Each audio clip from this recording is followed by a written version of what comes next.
Agribusiness Matters. My name is Venki Ramachandran. Agribusiness Matters is an endeavor to discover systems thinking in food and agriculture in an age of runaway climate change. Today, we have an event that's been, has been on the wait for a very, very long time. We've been talking about this almost for more than 6 to 8 months now. But I guess this is the right time when things had to come in, and I'm really excited to host all of my dear friends from the other side of the border for the State of Pakistan Agritech, State of Agritech in Pakistan. Uh, you know, this group is almost a very. It feels like a buddy group of people who I've been chatting for a very long time. Sana, Ali Wafa, and all have been chatting for the early days in 2022 when we saw a bit of a wave in the Pakistan agri-tech ecosystem. Then Gasharib, I also, we spent a lot of time when he took up the Global Agritech 101 course. And Tabish, of course, I've had a chance to interact with him for a very, very long time. I don't even remember when we started talking. So it feels like a nice chat with a lot of buddies. And Sad we've been talking for quite some time, ever since we started discussing this. So I'm really excited to host this conversation. While these three gentlemen are here, we're going to have this conversation for, I'll first do a bit of a context setting, just to set the ball rolling. And we will have a dialogue with these three gentlemen. Once that, we will then kind of open up the floor for a very diverse set of interactions. The idea is to create spaces for interaction. When Sana wrote that, this is the first time probably across border, I was actually genuinely surprised. Why has it taken so much long time for a conversation of this kind to have never started there? So it was very surprising for me. In fact, I was looking up a lot of the research on literature research. While there have been certain scholars who've studied both Indian and Pakistan agriculture very extensively, I haven't seen much events where we get to talk about both the countries, and simultaneously with given the similarity of the convergence and the divergence of the context. So that way, it's a one of a kind event, and I'm really really excited here. Let me first share my screen. I've just put together, some slides. Uh, I'm not an expert on agritech in Pakistan. I'm a more maybe I'll also do a bit of my introduction here. So I run a company called Agribusiness Matters. Agribusiness Matters is a research and a consulting firm. I publish research on agritech on smallholding context. I've written very briefly about Pakistan agritech, but I've largely been writing about several agri-tech innovations in the smallholding context. Been doing this for the past 5 years now. Prior to that, did all the agri-tech things like building products in agri-tech ecosystem. But I felt that there was a lot of ecosystem focus that was missing in the agriculture ecosystem. People generally talk about individual technologies, but historically, you see, not just in agriculture, but across different sectors, wherever technology has matured enough to create a strengthening ecosystem, that's when you typically tend to see uh, technology really progressing to solve fundamental challenges. And I felt that was missing, and that's where it led to create this Agribusiness Matters. And over the past 2 years, I've been doing Agribusiness Matters Town Hall. So this event, I'm just going to give a very small overview of how I am seeing things. And it's still, like, it's a very incomplete view because I've never come to Pakistan. I've only seen a lot of updates from all you friends here from through virtually, or at least hear some updates. I've had chats with many founders from Pakistan who have raised capital. So it's going to be an incomplete view. That with that said, I want to start off with one of my favorite singers, Faridun Nayaz and Abu Muhammad. These are my favorite singers. As a musician, I'm a musician as well, and I'm not working on agritech.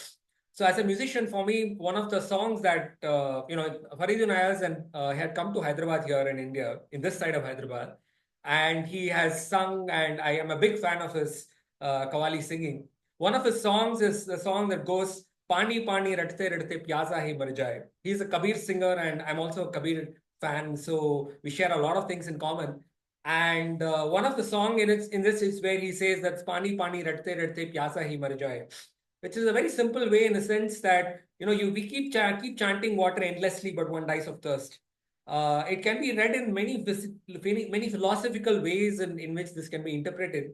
But a very simple way is it's becoming much more literal with the kind of climate change and the kind of challenges we are going through. It looks like the future is going to be, as somebody had said, that the future wars are going to be based on water. It's becoming more and more bleak, the water situation there. While we are making some progress, and we've been very lucky, both India and Pakistan, in terms of certain resources, at least from the water standpoint. But still, increasingly, this is getting more and more, riskier over the time of sleep. Which really goes back, if you to really understand the predicament, one has to go back to history, inevitably. I don't know how many of you are familiar with this photo. This was a photo when, any guesses here? Anybody wants to take a shot? Liaquat Ali Khan, but I Sorry? can't see. Yeah, so that is Liaquat Ali Khan, is it? No, sorry, that's Ayub Khan. Ayub Khan. Yes. Ayub. This is Ayub Khan and this is Pandit Jawaharlal Nehru. Any idea what is this document that's being signed here? I believe it's a water. There's a comment, Venki, in the chat section.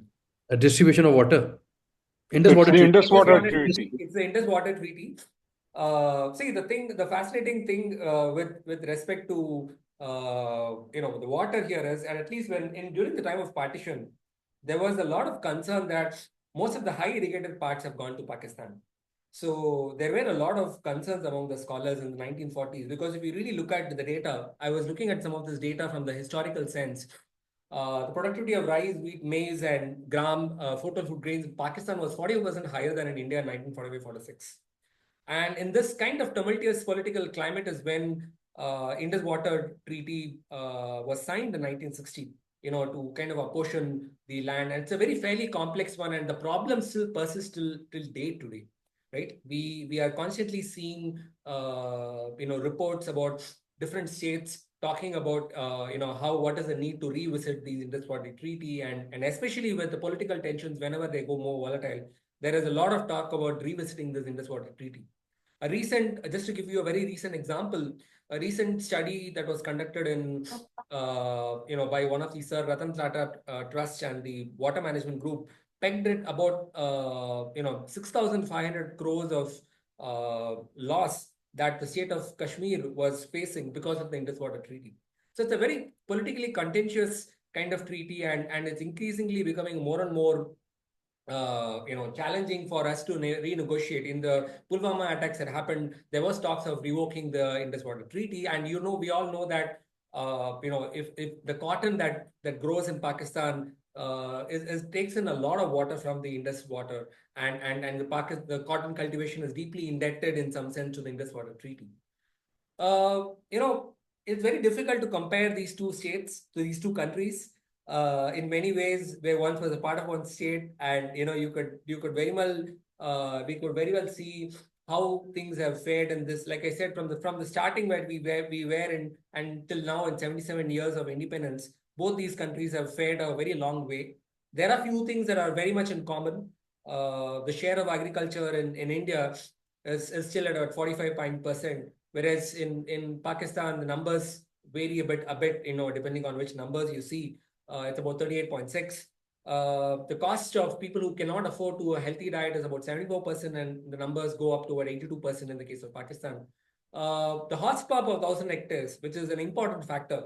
I know the reason why I selected these three metrics is it gives you a certain sense of where countries are converging and where countries are diverging in as well. The horsepower per 1,000 hectares, which is largely showing the mechanization, that's when the differences start to become a little more stark here.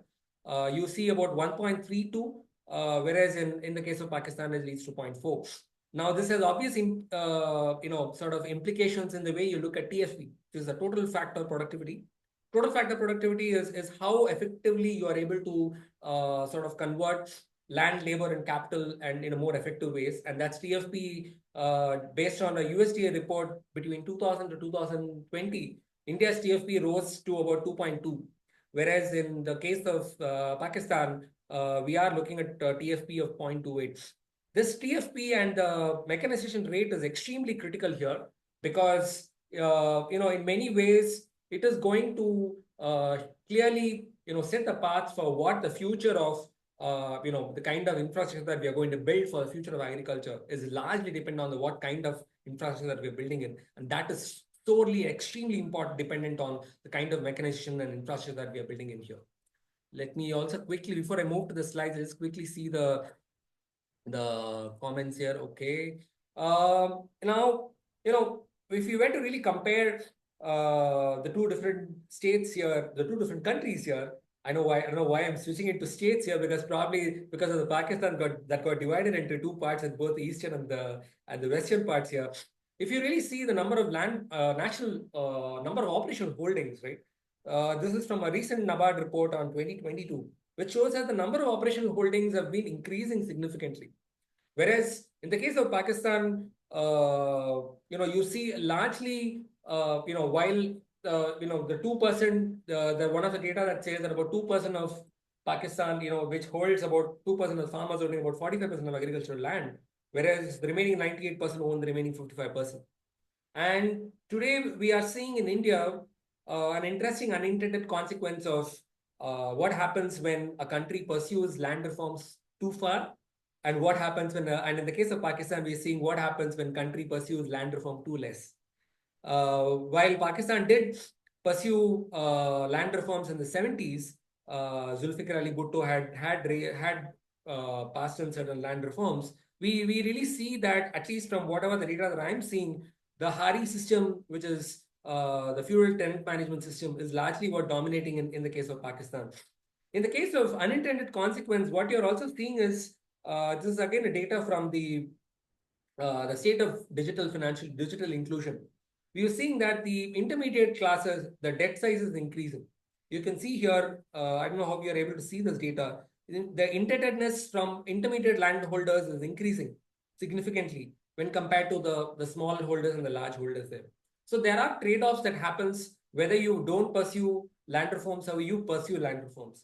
But the question then comes as to, in what ways can you make sure that the land's potential is effectively utilized, and in what ways can you make sure that these benefits that go from advanced technologies and benefits from mechanization reach to the weakest link in the value chain. So this is one of my favorite examples. When I was looking at the cotton, I was reading this report from State of Pakistan Agriculture from 2024, and I was surprised to see this data point, which is that the yield, if you see here, the yield in the case of India is you see that the yield per which is very lower than in compared to Pakistan. Any cases why this is so? For all people you are in Pakistan, you must be able to clearly tell this out. Why is it that you can see that the numbers for the yield, Pakistan's growth in cotton is increasing, but still the yield numbers are very low for India, whereas the yield numbers are increasing in the case of Pakistan. Why is this? Any guesses?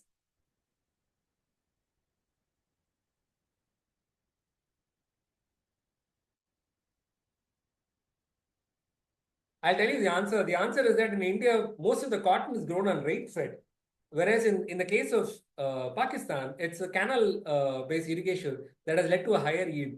So this interesting aspect, I was very fascinated by it, because you see that at one level, this is again a common phenomenon that you tend to see across various political regions and various smaller holding regions, that wherever regions there are that has the higher irrigated regions and that have been benefited from with the green revolution, they tend to create a lot more of inequality.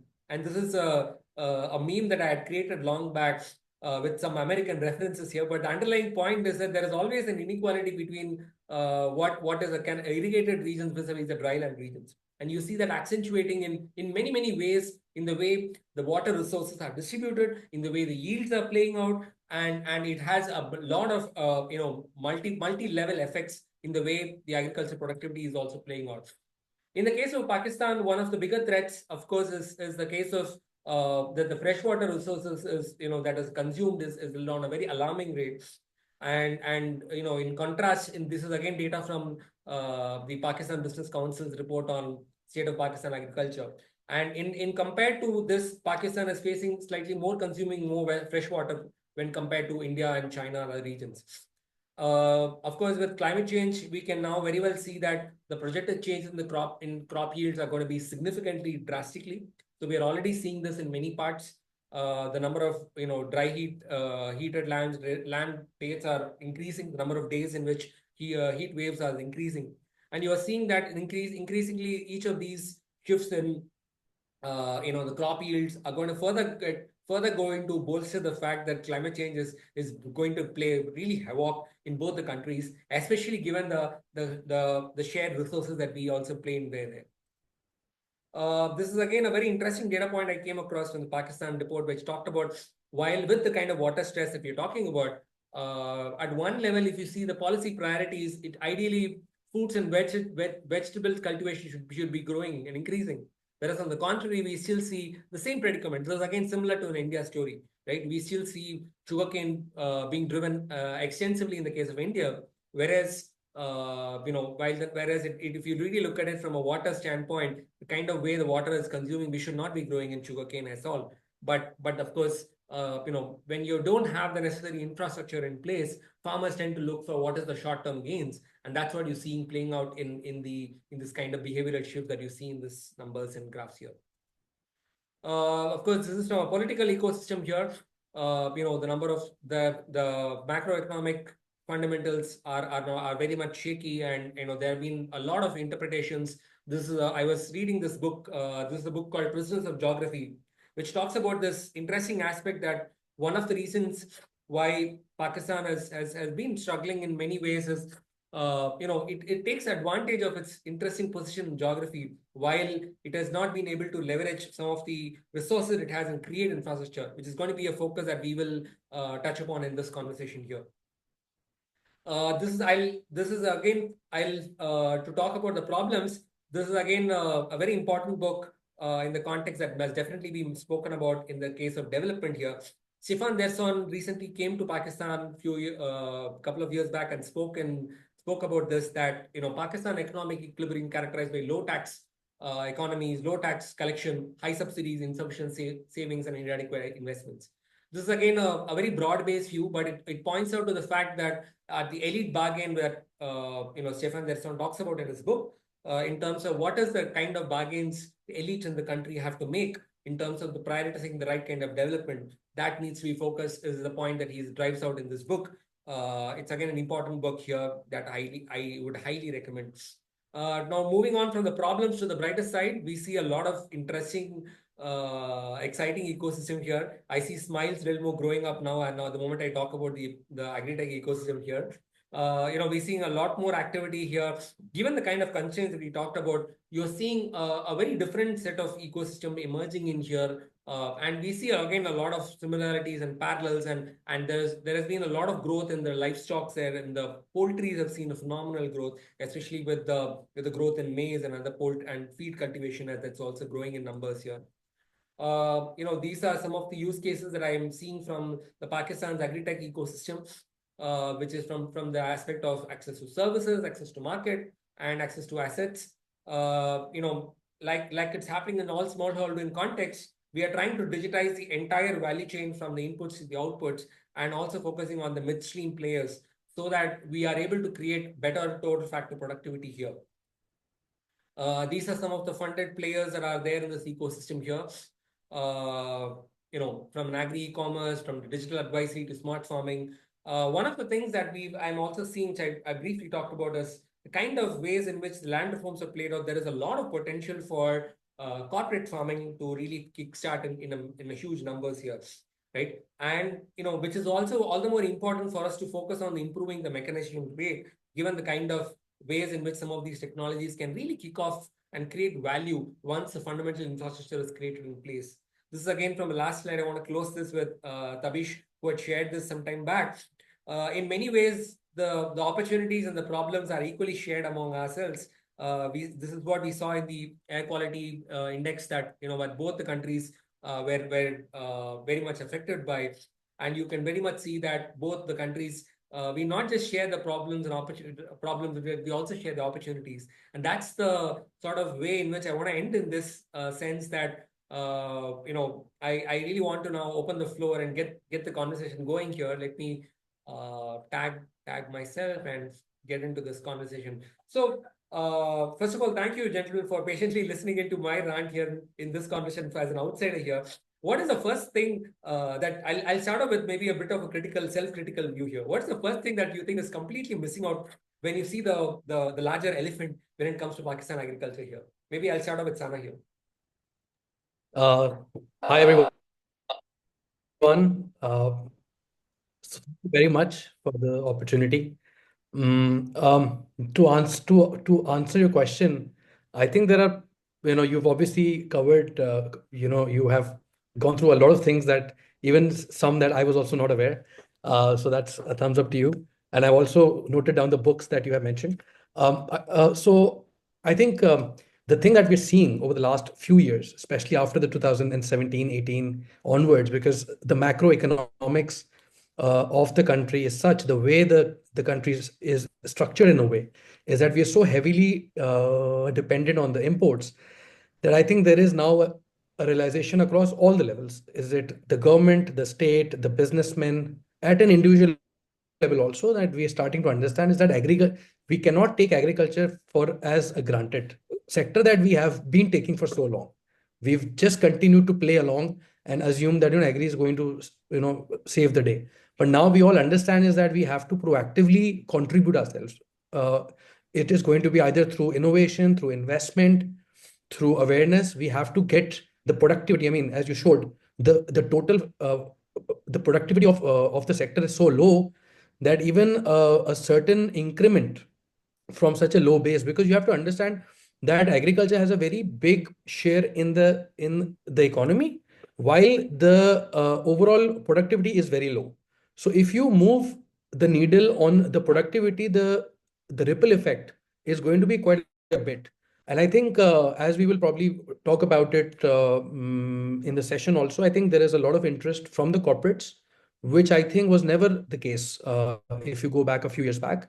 So I think now you're seeing a lot of interest from the corporates, and there have been some major investments that have been committed. I think that also goes to show the fact that Pakistan did not go through a land reform that India did. So we still have thousands and thousands of hectares of like single pieces. And I think what you'll also see is that as the corporates come into play, the use of mechanization is going to increase. And I think the rate of change at which the mechanization is going to come into play should probably move that curve upwards. So I think that's probably one thing that we will probably be speaking in the session also. And I think that has sort of not been included in the presentation so far. Great, thank you.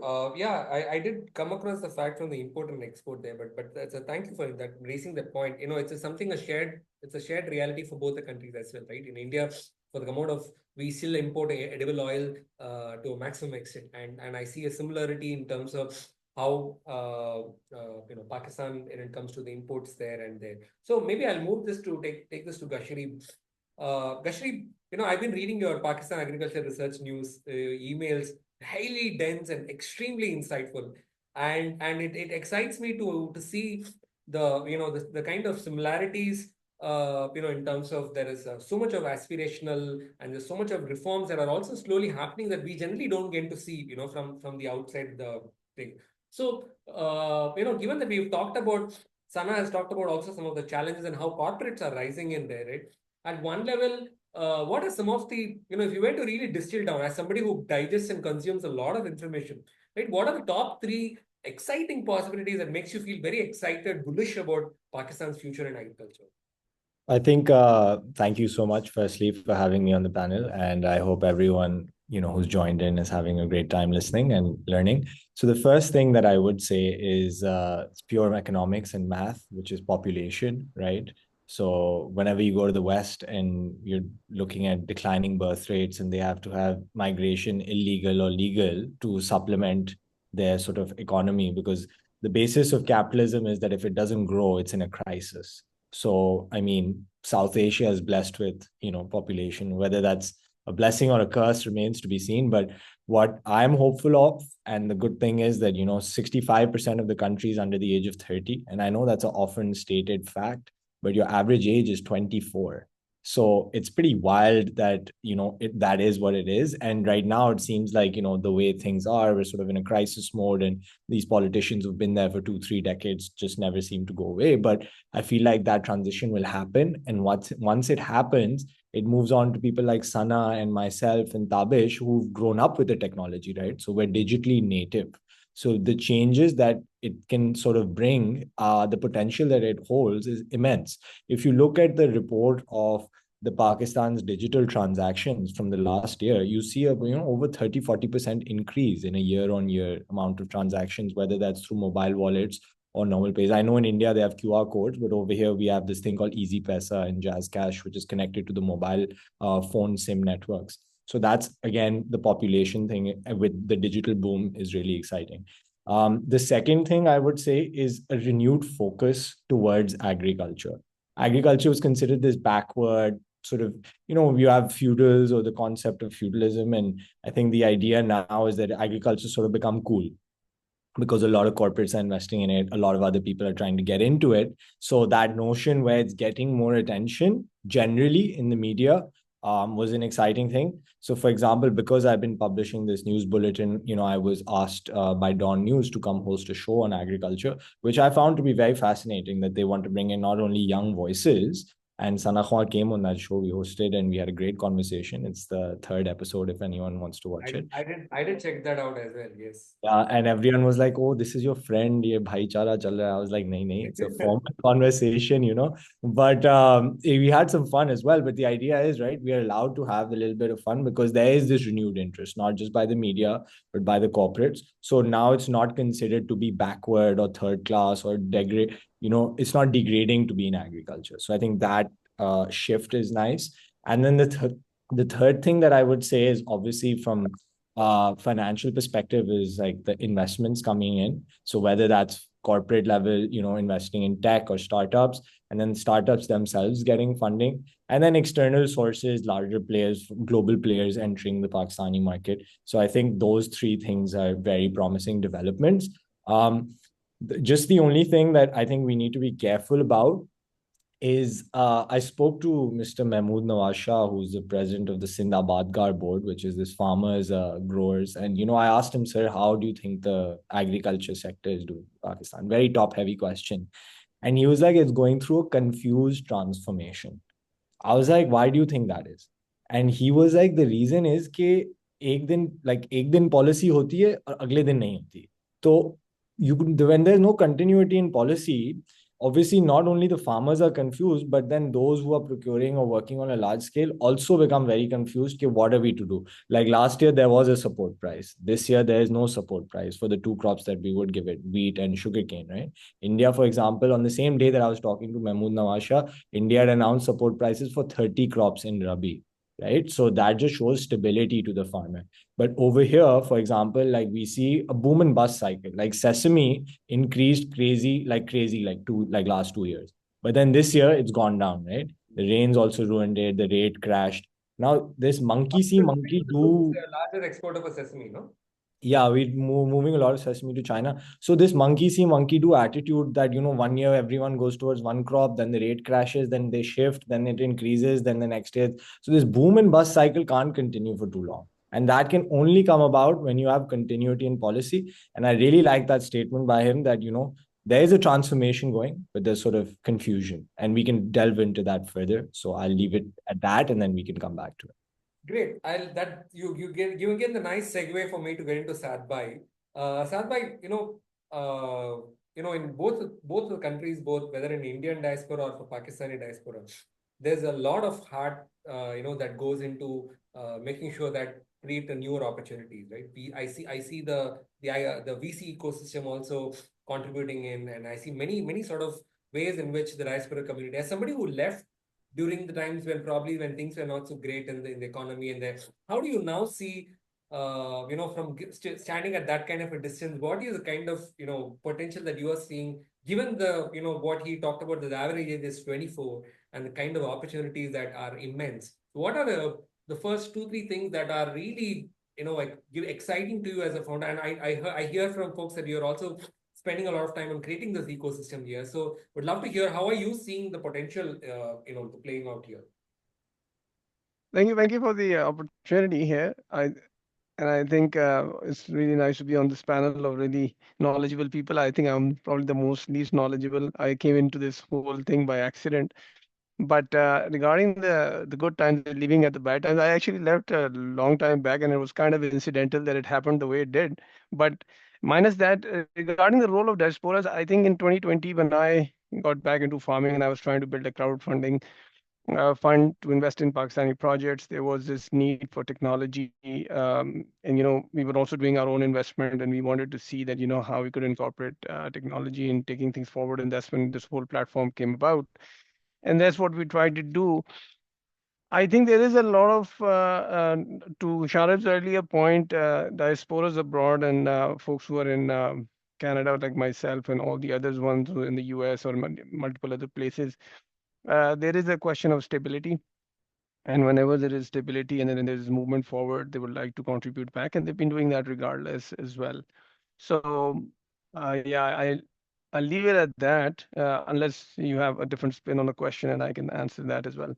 No, what do you mean by stability here in this context? Because we've seen that So in terms of, very in stable terms of, many ways, right? From at least from the yeah, outside. yeah, in terms of without going into too many details, like in terms of policies and movement of money, like when there's one bigger challenge right now, which we came across, is that you can move money easily back. You can move money to Pakistan, but if you were to move it back outside, there's a little bit of a economic challenge in doing that. So that was one of the bigger concerns we have had in our crowdfunding opportunities that we had. Of course, there are different ways to address that, which is a separate story then, but mostly like this, right? So Understood. So, Sana, one of the ways we are all, we talked about, you talked about import as a bigger constraint here, right? And in many ways, right now, one of the common consensus is also has been in terms of focusing more on the export, right? When I talk to, when I read up many of the experts and people who have written about it, they're largely focusing on creating an export economy. As somebody from your business, how are you seeing the export market here, right? Because this few months back, I saw in the rice trader ecosystem, one of the Pakistani trader was awarded in the ecosystem. How are you seeing the export ecosystem within? It is a very smaller ecosystem, right? How do you see that smaller ecosystem overall vis-a-vis the larger agricultural scene? Sure. So I mean, so we are basically focused on the fruit segment. So we focus on bananas, and one of the reason that we focus on banana as a crop is because we see the export opportunity. We see an opportunity where Pakistan can create a surplus, because you have to understand that Pakistan, uh, you know, if you look at the location, the south of the country has a climate which is a hybrid, between a tropical and a subtropical. So you can produce things in Pakistan, in the south, which are not possible to grow, for example, in Punjab, or are not possible to grow in Afghanistan, Iran, Central Asia, or GCC. So these are crops like, for example, banana, and coconut and papaya, and off season, for example, like tomato, onion, off season. So I think the way we look at it, and we've actually seen this happen. In 2018, there was literally zero export of banana other than Afghanistan. And then from 18 onwards, as the PKR started to sort of like depreciate every year against the USD, we started to see a lot of Iranis at our farms in Pakistan. And every year the volume that we've seen move cross border has increased every year. So I think the location that we have in Pakistan, it's actually very ideal, because you have countries like Central Asia and GCC that do not, or unless they do a control environment thing, they can't have those crops. And similarly, India is also in a position where they can, but India has to go through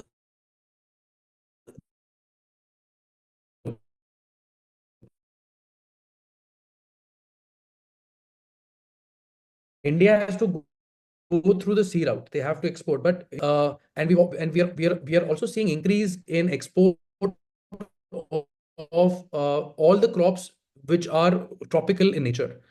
And these fruits, especially and vegetables, are the ones that are grown either in off-season areas, for example, in a tunnel, for example, or in the south. And that is why we continue to focus ourselves in banana in the south of the country, because that's a very specific opportunity that we are going after. So I think, I think it's a great question, because every fruit or every crop or every commodity has a very unique opportunity set. So I think so we've obviously like seen it firsthand. We've also been able to export it ourselves. So we see a great opportunity in terms of the potential, and we've already seen India increasing its banana export to the GCC, to Iraq, Iran, all these countries. And we don't see a reason why we cannot actually be at par with that. I hope that sort of answered the question there. Yeah, it does answer the question here. I mean, in many ways, we are also seeing, like I was looking at the China-Pakistan economic corridor. There is also a lot of investments in infrastructure that's Yeah. happened, which is also makes it a lot more conducive for export here. Sharif, I wanted to bring this to you, from somebody who is looking at data and somebody who's looking at the larger ecosystem here, right? Do you kind of see many people taking in can you give me some sort of macro numbers in terms of how this export ecosystem is faring in terms of numbers with respect to growth there? Because it still looks like a very small ecosystem here, right? We have few exporters in here. To what extent are they employing people here? For the kind of at one level, the labor kind of aspects is at play here. Can you give us some sense of how the labor aspects are being also addressed in these kind of newer sort of players, businesses here? For sure, I think there's a lot at play. Obviously, like a couple years ago, there was a crisis with our foreign exchange and currency, and since the last year the currency sort of stabilized.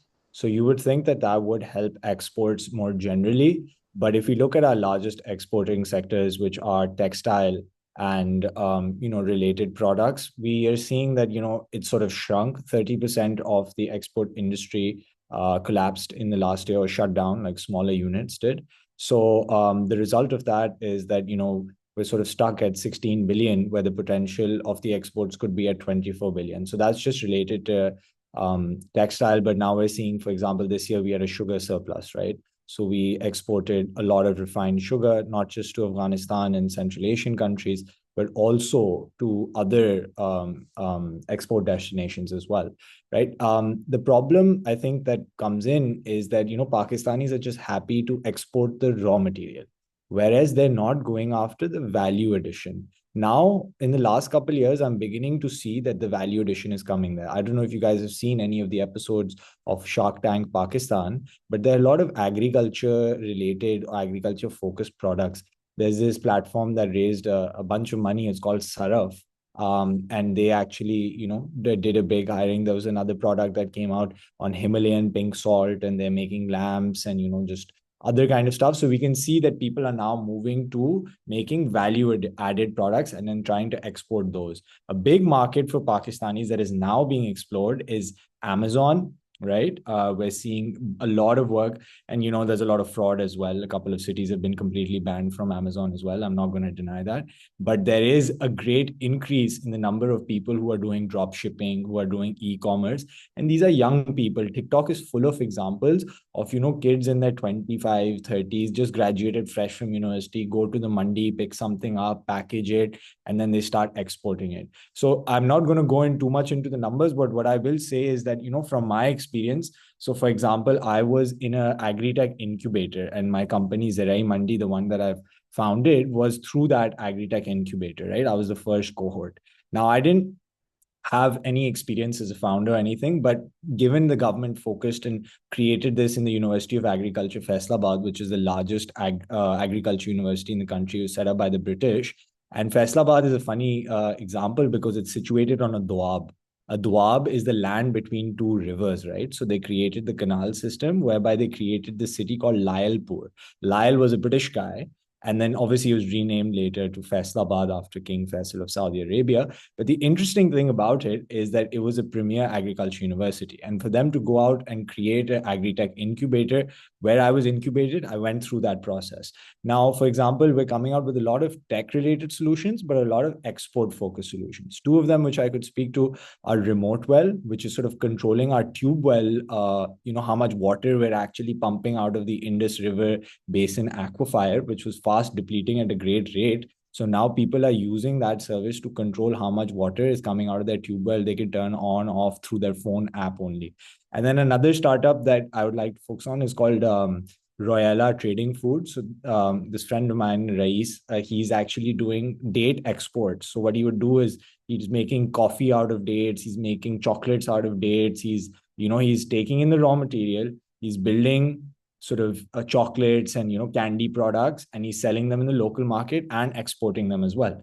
And these people have had great success. And if it weren't for the incubator, these startups would not be able to accelerate and go to the level where they're at, right? So what I'm seeing over here is that now we're not just focused on exporting the raw material, which has been our strategy in the past, but now we see that shift towards value addition, like things like Shark Tank or this agri-tech incubators that are coming about. Like there's great focus on saying, okay, just don't send the raw material out, because what happens if we grow the cotton, right? We make the yarn and we sell it out, we send it abroad, Zara or H&M, Gap, whatever is making the cloth or making the article and selling it back to us at 3x the price, and we are buying it. The idea is we could do the same thing. Now, Pakistani brand, for example, Rasta, is headquartered in London, right? This guy is super creative. And if you look at his journey, he's selling a hoodie for like, $200, $300. Like its cost price is probably less than 10% of it, but it's all branding, it's all marketing. So the idea is that how do you sort of make those brands, right? How do you sort of create that energy and make people feel pride in the fact that this item is coming from your home country, rather than feeling despondent that we have nothing and we're just exporting the raw material? We need to start now branding and marketing, right? So the idea is that you got to focus on building businesses that can compete globally. It's not just about कि जी हम locally कर रहे हैं and that's about it and we're satiated and satisfied with that. As Sana Khan was saying, like 10 years ago, bananas were only being exported to maybe one country, but now they're looking at 5, 6 other countries. Banana ka jo waste hai, you can make textile fiber out of that. So now the focus is not just on using the one byproduct that comes out of that commodity. It's about using the whole crop, right? So when rice, you use the husk, you use the stem, you make biofuels out of it. You can use it in multiple ways. So what I'm beginning to see now more and more is people are exploiting the leftover products. And based on those leftover products, they are developing solutions. So I think that is where the beauty lies, and that's where actually all the money lies too, if I'm being honest. Interesting. Now that we should actually talk about money now. Sadhbhai, you talked about that the ease of moving capital became a finance, money became a big impetus, right? In 2022, when Pakistan was going through its it's sort of the ninja cart wave that you could say, right? In Pakistan agritech, which is equivalent to where you first started focusing on consumer focused agritech players, like how typically ninja cart started in India, like where you wanted to give some agricultural produce and directly connect it to customers. So from the 2022 wave where we saw it was largely the zero interest rate phenomenon capital. There was a lot of flooding of capital and there. So how do you characterize the cycles of capital that are flowing in the context of Pakistan? Because largely even if you were a cynical financial analyst, you would tend to discount on macroeconomic aspects, and you might probably tend to do that. But keeping that aside, how do you sort of characterize the capital wave flowing in at this point with the kind of diaspora and other waves that are flowing in there? Thank you, Venki. I think the more appropriate person to answer this question and more knowledgeable on this subject is Sana Khan, but I'll give my little 2 bits first and then I'll hand it over to him too, because he's a finance guru. He can answer all those things. But in terms of the financing and the companies that were funding, two big names actually were there back in the time. There was Indus Valley and then there was the USI Ventures. There's another company out, VC fund out of Dubai as well. And they notably invested in some of the bigger brands here, such as Farmdar. Then there was Easy Fresh. There were some other companies. They were also funded. Some went south. Some actually came out. But this is the natural trend of how VC funding works. Everything is not supposed to work. And a VC even knows that, okay, if I'm investing in 10 different opportunities or 20 different opportunities, one of them is going to actually kick off and all the other ones are going to go down. But yeah, I think the diasporas, I think regardless, there's some kind of a connection people living abroad they have with the land. And I think it's the same for Indians as well, and the same for Pakistanis as well. They want to contribute back into the ecosystem, and some of the VC funds that we also had a fund back in the time to try to funnel money back into Pakistan to do these investments. But how that uptick took along and how it changed, I guess, Sana, you're better to kind of take and close that answer there. Sure, maybe Sure. I'll make it a little bit more, given that Sana is from the financial background, I'll make it a little bit more specific I here, see. Yeah. right? Yeah, make it a bit more complicated for him. What are the way? How do you characterize the waves, different waves of capital, right? In Indian context, we typically saw that the first money went to consumer-faced focusing players, and then it moved on to aggregators, and then to integrators in the value chain, right? We kind of started to see money flowing in from downstream and started moving slowly to the upstream end, as and when the purses began to become more tighter. Is that the same trend you see in Pakistan? How do you kind of characterize the capital flow? Sure. So I think we also have to first understand is that from a financial markets angle, Pakistan is still a very much a frontier market, while India is more of an emerging market. So there is a difference in terms of the depth of the markets. If you look at the total value of all the companies in India which are listed, that is like 100 times maybe more, or maybe 80 times more. So I think first of all we have to understand is that Pakistan is not a very deep market. So it's not really open to the international flows in the same way. It's like, it doesn't have the ability to absorb so much capital. Okay. It was only because interest rate had gone so low and they've almost gone down to zero, the residual investment started to sort of like drip into Pakistan. It was not a conscious, I would say, if you're looking from a global macro perspective, it was not that people actually thought of investing in Pakistan, but because they'd already invested in India and other countries, so then they started to move into the frontiers, into the peripheries. And I think when that happened, the other important thing was that was also the first, like 2016 onwards, especially 17, 18, and then onwards that you saw, especially 2021, 22. That was the first time the VC space also got a limelight. Because before that, there was no VC as such in Pakistan, to name any. So I think this was also the first capital cycle for the VCs also. While in India, the VC investment had started in 2010, 11, 12, 13. So there was always going to be a chance where the VCs are also going to falter, because this was their first time ever investing in Pakistan. Now, in terms of the investment, it all started with the exit of Kareem, because Kareem was a startup. Just you had so many employees who were based in Pakistan. This was actually the first time, and the engineers had a blood of like valuations. They first understood valuations. They're like, oh my God, this you can do this, and and this can also happen. So I think when people from non-financial background, they started to play the valuation game, it was always going to be interesting, because I was coming from a public market experience. I just couldn't understand the game. I was like, what the in terms of the valuation that these guys were talking about, that was absolutely insane. But to answer your question, the investment started with the most simple plays which had already gained a lot of investment in India, which is like Ninja Cart and maybe like like Way Cool.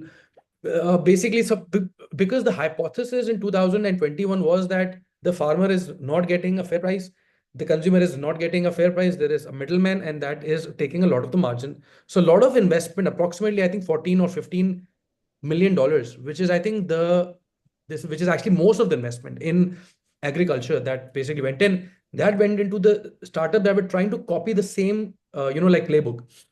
And it so happened that it did not actually work out it did not work out a certain way in India, and hence it didn't work out here because, Ninja Card also. So I'm sorry. it didn't work out for Ninja Card as well. So Yeah, again. So I think Ninja so, Card had to but reinvent it to become a financial player. So yeah. yeah, so now because Ninja Card had taken it so much investment, they had this option to like maneuver, but the startups over here did not have that option. So I think over the last at least the 2 years that I've seen is that the investors in agri-tech have also understood that agriculture is not an easy play, and that Yeah. is why you see investment has gone into the startups that are either helping agri businesses make a better have a better understanding of the crop that they're going to procure. For example, Yeah. farmdar in case of sugar mills. So it's a great play for the sugar mills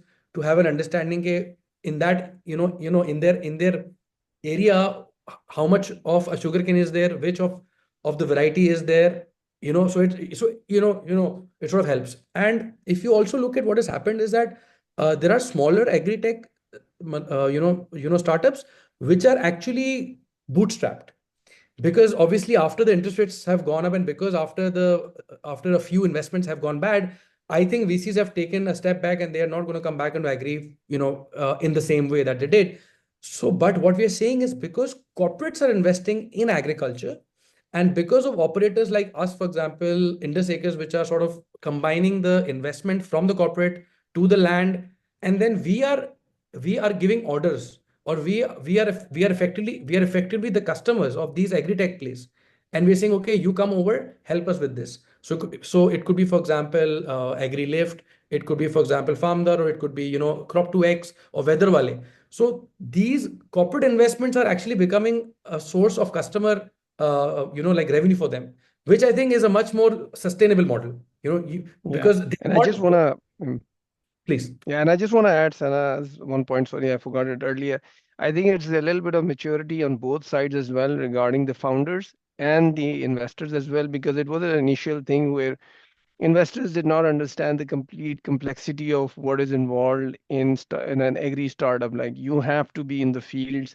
If like people like Sana Khan, who are like sleeves up kind of people in the middle of the action, and people like Usharab and many of the other founders who are trying to make it a point out there, you have to be in the field to be able to make a difference. And that is something that is being realized on the people who are starting the startups, and those VCs are also starting to realize that, you know what, I need to look for a founder who can reflect these characteristics. Plus, Also, I I mean, think there's yeah, please go ahead. no, I was Yes. just going to say that there was just this other fund that has also come about, and I think Sharu probably knows more about it, the Acumen Fund, which is around the climate change. So they're looking for startups. So when you have an organization such as Acumen that is backing up such a big VC fund, they want you to work in specific areas of improvement. I think there'll be more rigor on both sides of the ends.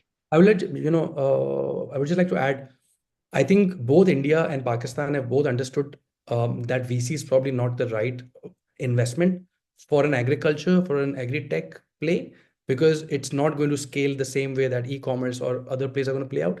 And that is why we've seen Fauji Fertilizer Company, we've seen National Foods. These are corporates that have now started to take stakes in these agri-tech companies, because they already have a skin in the game and they understand what the value prop could be. So I think that's a good starting point. Yeah, maybe this is a point I would love to delve Months a now. little more deeper here. Maybe to Sharif, when you're looking at a corporate Venki, sorry, just sorry, Venki, your voice yeah, is kind of low. People were saying they can't hear you. Oh, is it? Okay. No, I think when you're sitting back now, though, it's a little far from the speaker. But if okay. वो वाला screen. Now is it better? Yeah. Yeah, you're saying now. Thanks for the feedback, Tabish. If there's any questions from the audience, do chime in, and we'll bring that at a later point. Yeah. Okay. So, I was saying, while we talk about the ecosystem maturing, and I like the point that you mentioned, Sana, you mentioned in terms of both the VC model and kind of we are figuring out how this ecosystem will adapt to it with that evolve. When from that piece to a corporate kind of investment, you tend to see a very different kind of a ball game, right? A corporate ecosystem would the way they would invest in it with a lot of real world assets and then directly tying in. So how that is shaping in there? I know in the 2024 Pakistan agribusiness report, I saw a lot of corporate investments, including drawdown farms and few other players there. But could you give us a sense of what are the kind of investments are they making? Are they making investments on real physical hardline infrastructure, or is it still focused on, how is it playing out?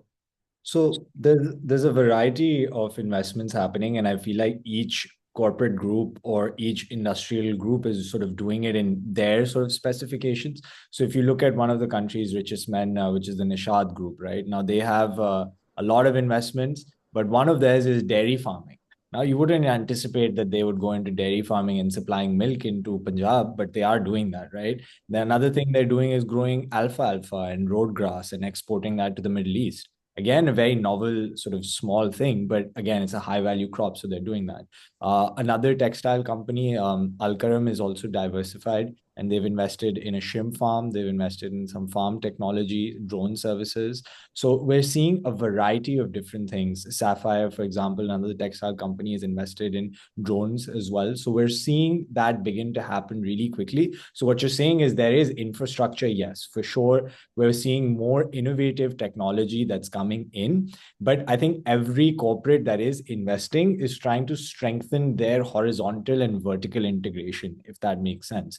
So the problem that they faced a couple of years ago was when LCs weren't opening up to do imports, is there was a panic, right? Okay, if we are all our eggs are within this one basket and we have a bunch of, manufacturing units, but if they're all shut down and labor is not available or whatever, and there are issues to run the factory, then we need to make sure that we are diversified.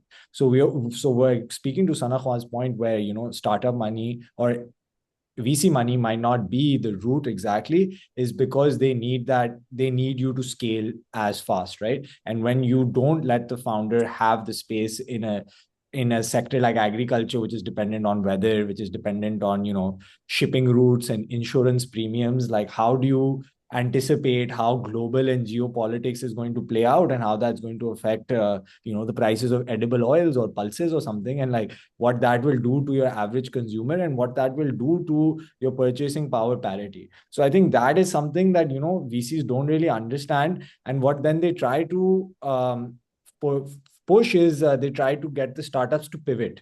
Now, founder might have started in one direction, but now the VC is telling him you need to pivot to achieve your whatever your deliverables are. Now, if they're unable to do it or they don't have the expertise in that domain sector or that subdomain, they're bound to fail and wind up and then move to another space. But what the corporates are doing is I think they're sort of doing longer term investments and their plays are more connected to their businesses. So it's sort of the linkages are there and the trust has been built. So I think in that sense, and you saw in the State of Agritech 2024 report that there's a lot of similar use cases, right? That that we see multiple examples. It's not just one. There's varied. So the idea is that we shouldn't necessarily look to the VCs within agriculture, but we should look to institutional investors, not just within Pakistan who are operating within the ecosystem, but I think other bigger, maybe the ABCDs of the agri space. So ADM and Bunge and Cargill and Dreyfus coming. Doing well, so yeah, it's a different story. Yeah, I mean, they're also sort of bringing more people into the space, right? And they're also aggregating. Obviously, you could say that at some level there is, bigger companies are just getting bigger, but they are bringing smaller agri-techs into the whole space with them. So you could say, okay, this is this one large corporate, but what you're not realizing is backed by 20 or it's linked to like 20 other smaller companies.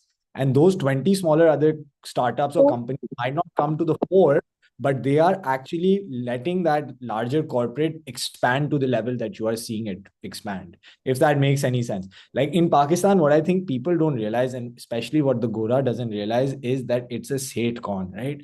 It's a Seth culture. So like the man is the legend, whoever that man might be sitting on top of that company, right? So that's just the way the system works. It's not built out in a way where, like meritocracy gets you to the top, because you're not going to ever be in line for the top job because it's family run, right? I mean, if you look at the Ambani empire, you look at, what's happening with Adani also, it's very similar, right? Like Bloomberg is coming out with stories of how 4 men, Adani children, are going to inherit this empire, and what's going to happen, and what's the thing in between the brothers, and all this kind of, there's so much introspection, like 1 hour long documentaries on this. Why? Because the culture is Satcon.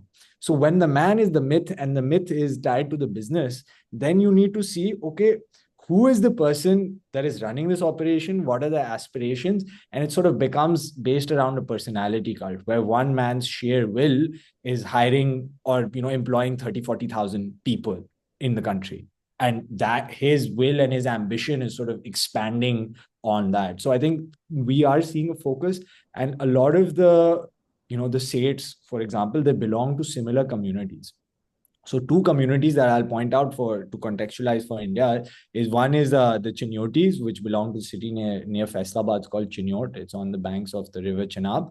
And the other one are Gujarati Memons. So these are 2 communities who are really into big businesses. They tend not to do jobs. They work for themselves. And over the last 40, 50 years, they've consolidated, and they've grown to a level where you might not even be able to put together how many businesses they have. Like under the parent company, they'll have like 25, 30 subsidiaries, and you lose your mind keeping track of how many businesses they own. So the idea is that that's how the dynamic of Pakistan plays out. And until you don't understand this context, it becomes really hard to understand how this country and how dhanda with the State system works, basically. And I'm sorry, I just went off track, but I was just trying to visualize it. This is how it actually plays out versus what you might nothing think. off track. You actually you really nailed down the aspect around the point that I was maybe bringing it up in a different way, which is the point which I'll bring into Sanakwan to talk about this also maybe, which is the point around the feudal aspects, right? When it comes to the land reforms not pursuing, there is a certain sense in which the feudal culture is also playing out, right? We see this in India as well. Right? All of this is happening in both sides of the border, right? We are seeing this happening in India, where you see feudal cultures playing out in the way businesses would operate in a very traditional businesses, right? Like people who are the traditional, traditional middlemen, right? You kind of an arhatiyas and the way the businesses that's been typically run in that way. So the question that maybe I'll bring this to Sana or maybe to Sadbhai is, when we are talking about corporate, and there is a focus around, how you were looking at a corporate investment there. So you see some of these feudal cultures creating some kind of conflicts with the kind of a very traditional business structures, or with the modernization that's playing in. How do you see this playing out on the ground? Sure. I'll go first on this. I just wanted to, so before I answer that, I just wanted to follow up on the conversation. The corporate sector investment that we are seeing is coming either because the corporate now wants to diversify, because they're invested in a sector which they do not think is long-term competitive in Pakistan. So they want to move away from the core with a 25-year view.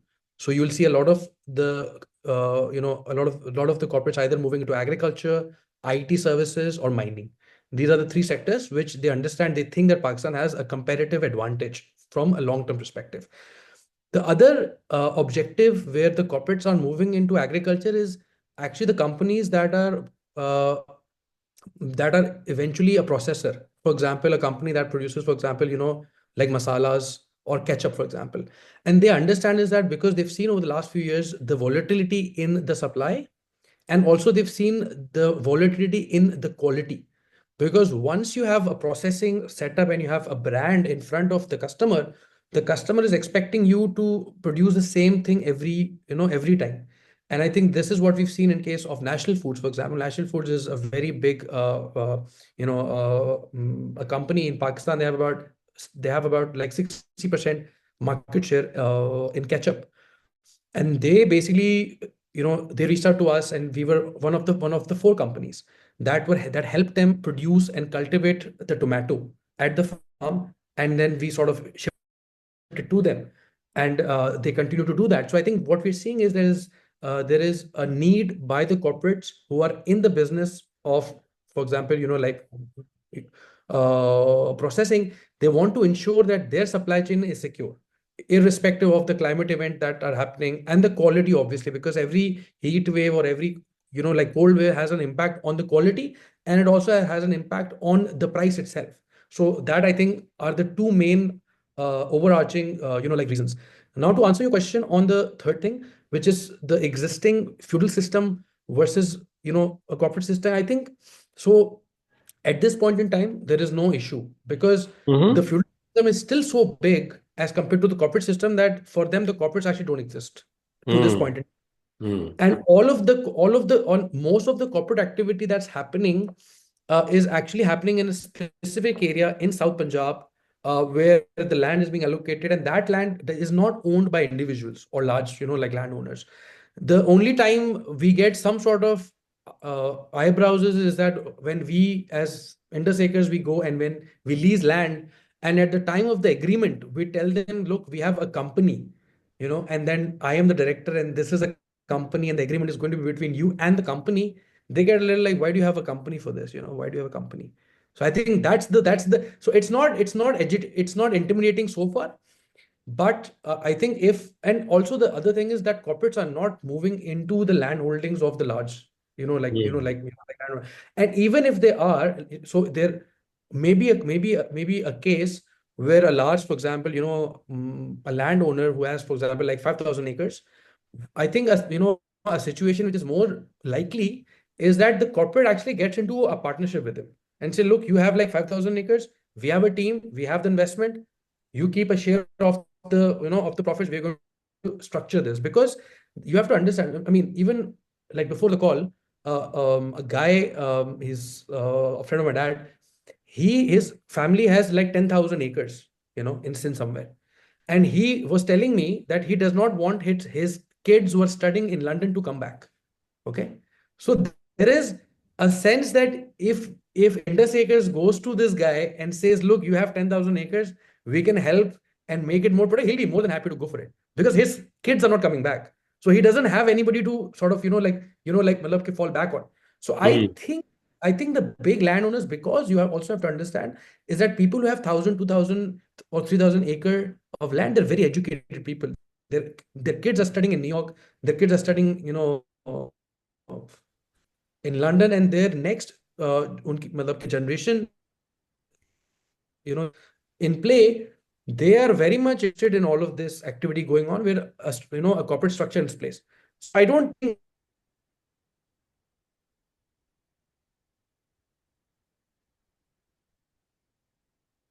I think, yeah. Yeah, I think we're losing a bit of him. Yeah, we're looking a little bit of Sana. So maybe I'll jump in over here for a little while, Venki. Sure. I'll just make a first comment I earlier don't on. see Sana, we're losing out you on the network there. Yeah. then. So we Yeah, lost I'll you a bit go. in the We network. lost you there, Sana. So I'll just go ahead and I'll just make a I was couple just of saying that comments. was all from my side. Yeah. That's perfect. So one thing, there's an earlier comment, and just to tie in a few conversations that I heard, there was this digital Aarti conversation. So Aarti being replaced, I think now they're just translating that into becoming a digital Aarti. People don't realize the fact that, Aarti plays a certain role in the society, is almost like a person as part of an extended part of your family. So even I had this misconception that, what, we'll just, these startups will go ahead, replace this Aarti, but that is not so straightforward. Anyway, just one comment from the previous discussion. The Yeah. other thing was, Yeah, please finish and I'll come in. Yeah. yeah, so the other one was regarding this corporate conflict versus landowners versus local operators. Um, I am a little bit of I don't know if a socialist is the right word to say on this, or I'm not a hardcore capitalist on this concept, but I think I'm always a proponent for small businesses and the concept of cooperatives. And I see it out here in Toronto. If I go north a little bit, there's a whole bunch of cooperatives because it's everywhere, right?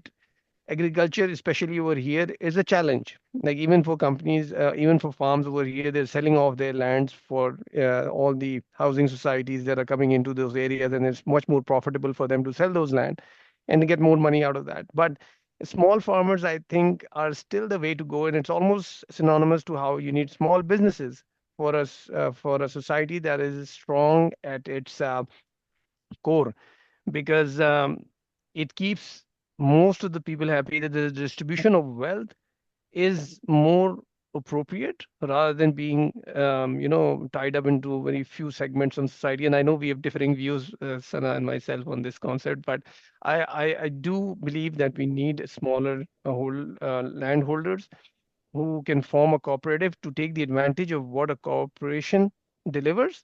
So take that advantage from there and then operate like a cooperative, but remain those smaller pieces of bodies to continue doing the business. That's my take on that.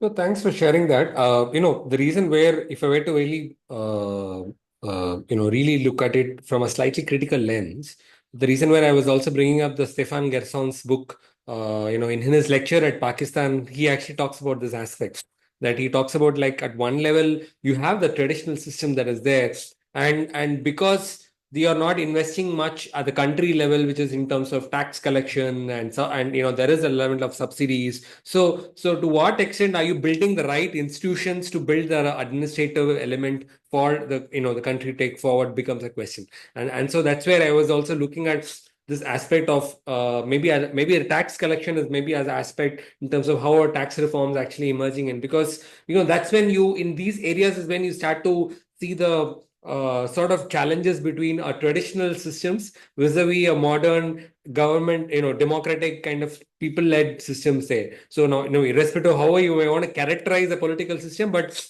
I'm just trying to draw a difference between the traditional system vis-a-vis a modern system where you also spend a little bit more on the infrastructure, which is sort of goes back to the original problem that we talked about earlier.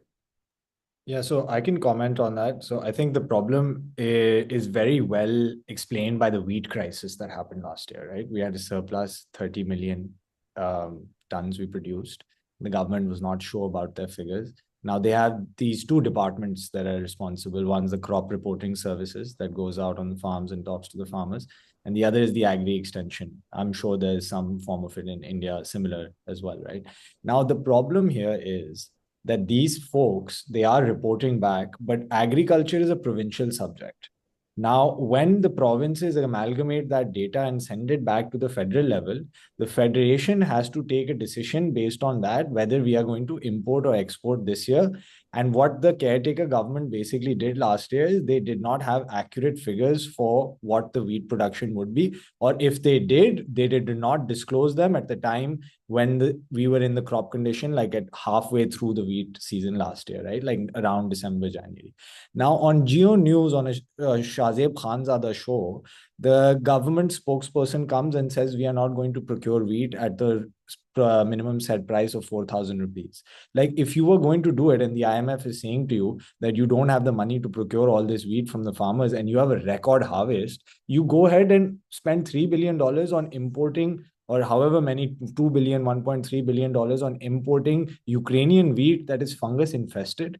Like that was a decision that just characterizes how terrible the government's decision making is, right? Because you have about 10-20,000 people on the ground doing your estimations and farm surveys and all of this, right? But you still can't get a figure of how much, or even if it's 10% upper niche, like you should still be able close enough to say, okay, we will have 28 million tons of wheat. We do not need to import. Why was the decision taken to import fungus infested wheat from Ukraine? Just because it was a little cheaper than the international market? And why was there no coordination between your agri extension and your crop reporting services? Like why are there 10-20,000 employees on the government payroll? Like what is their job and why are they not reporting? And why is the government spokesperson coming on a late night TV show and saying that we are going to change our government policy altogether?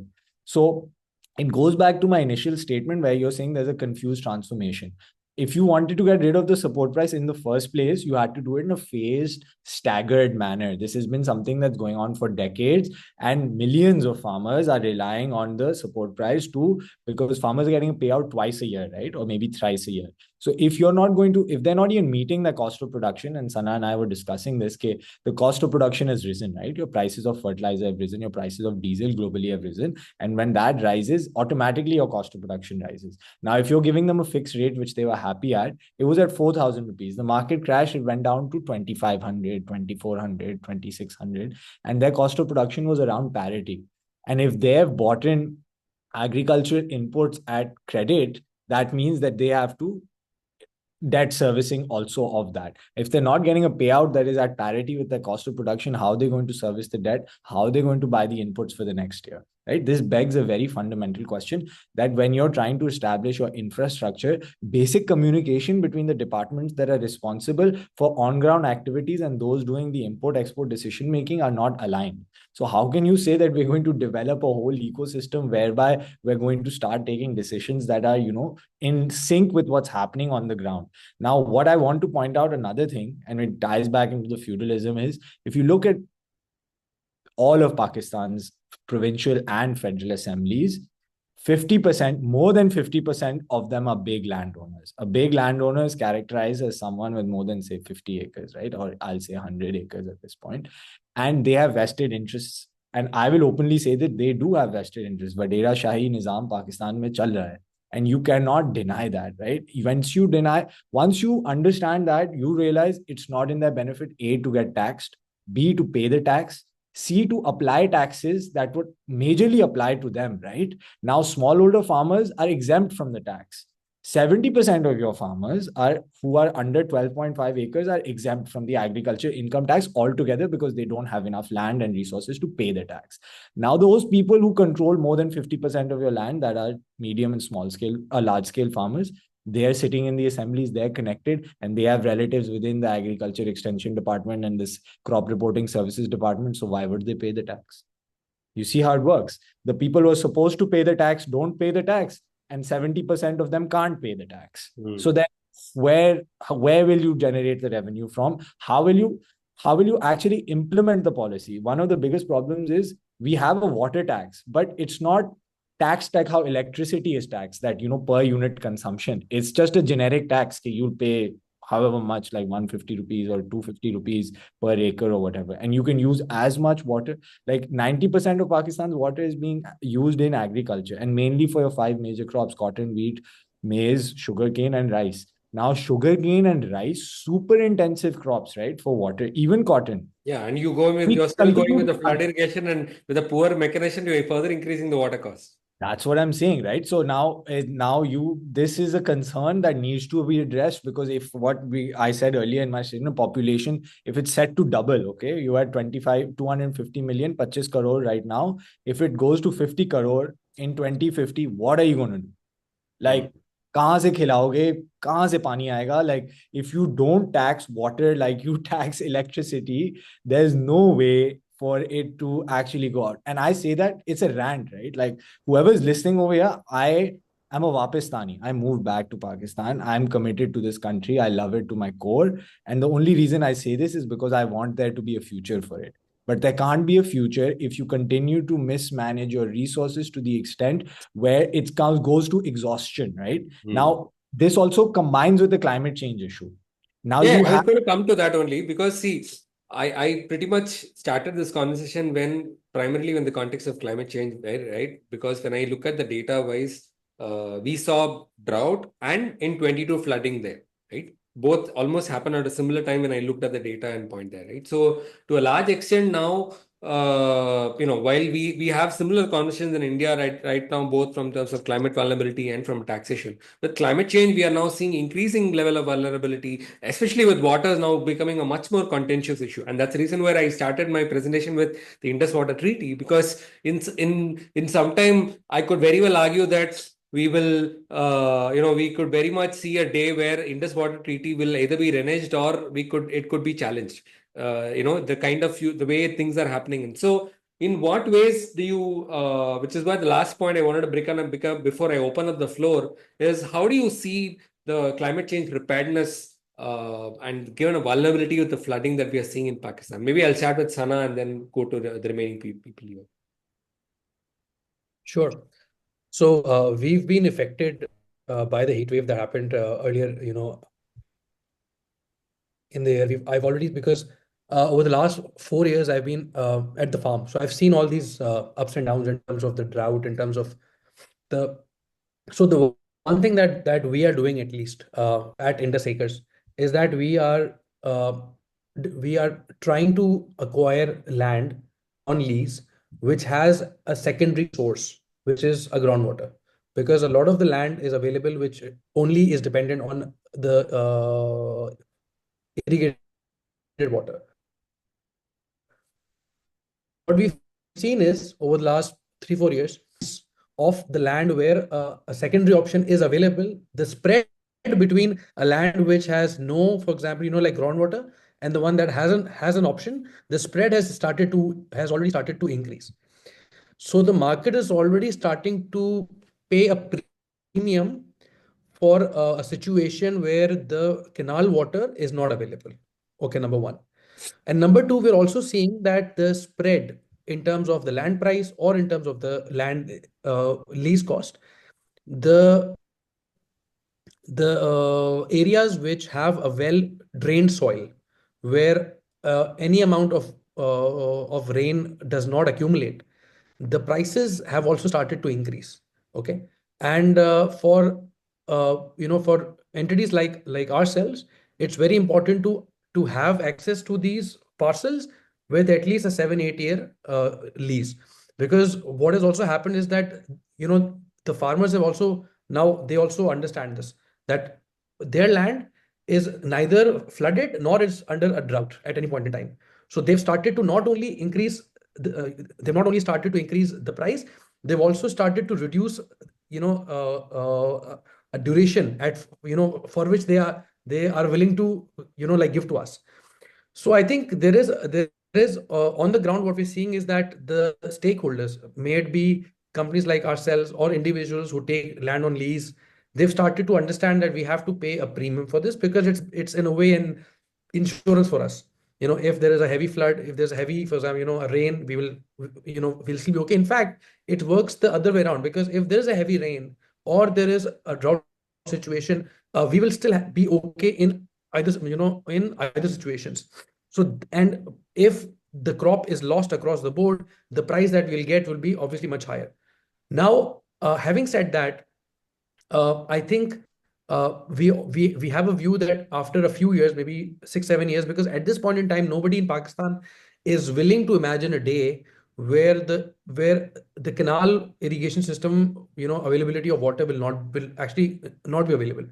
So, but what we have seen is that if you go back a decade back, because in Pakistan you get, every week you used to get a certain number of minutes, like per acre for irrigation. That rotation needs happen to, it used to happen every week. A few years back, that's moved to almost a 15 days matlab ka cycle now. So 15-day cycle is still okay. It's not ideal, but still okay. But if you go to a 21-day cycle in a few years time, then a lot of the crops will not be able to survive. So I think there is a massive risk, and I mean, to be honest, because we have these like discussions internally also, there is no solution as to in terms of insurance or in terms of anything of that sort. So we are also open to ideas, and we're thinking how can we hedge ourselves, because in a few years time everybody will be thinking how to hedge themselves. And I think that is something that we are also like looking at. And I just want to highlight, from 2020 to 2024, the 5 years, the people who grew the cotton crop, they only made money in 2 years out of the 5 years. So in 2020 there was a flood. In 2022 there was a flood. In 24 there was a heat wave. So now what we are seeing, at least in Sindh, what we are seeing is that for the next year, by the way, is that a lot of the people have started to move to sugarcane. So next year we will not see a lot of cotton crop actually in play, because 2-3 years of like back to back poor economics is eventually going to lead to a crop pattern which may or may not be very exciting from a water use perspective, but either way we have to make money. Yeah, And but you're whatever, water into sugarcane is you're consuming more money. You're consuming more water. but that's a short term. That's basically a short term, like reaction to what has happened. Understood.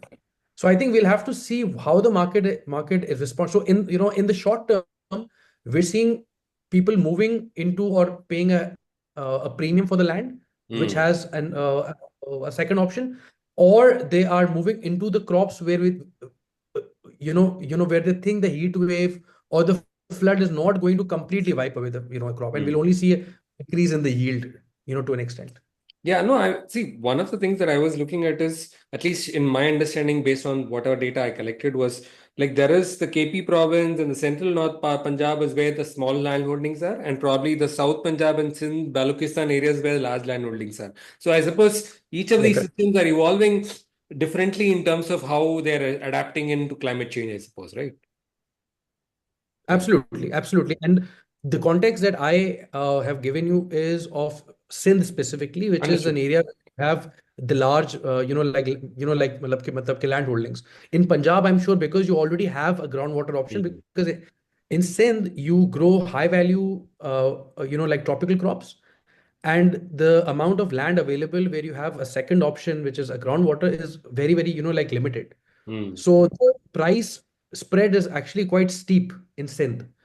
So Understood. yeah, Yeah, no, Uh, see, in India, farmers who are switching to cotton are now moving to tobacco, which is a shift that's happening in especially in the drought-prone regions in Andhra, where you're seeing farmers who are because the last 2 years in 2022, 24, cotton yields have been down, and so you see largely in certain regions farmers now getting better prices in tobacco, and they are moving in. But of course, it's not it's a very varied picture. In some parts of Andhra, you still see kind of cotton moving in.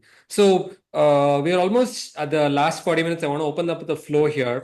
Venky, before we do that, I just wanted to add a comment on the Sure, climate sure. change. So obviously, like when in the winter and the Rabi months, we see that a lot of oil seeds are grown, like mustard and canola and stuff. And the reason for that is the lack of water availability. So back in the day, we were growing a lot of other crops, but because of the water availability issues that have persisted, people have switched to these crops. Now, a couple other comments related to climate change.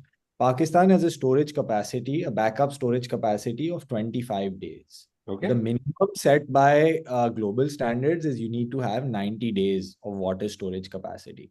Now, what the implications of that are that because you haven't built smaller dams in strategic locations, you can't A, get hydroelectric benefits from it, and B, you can't necessarily store the water. So you become extremely reliant on A, rainfall, and then B, other sources of exploitation that include groundwater.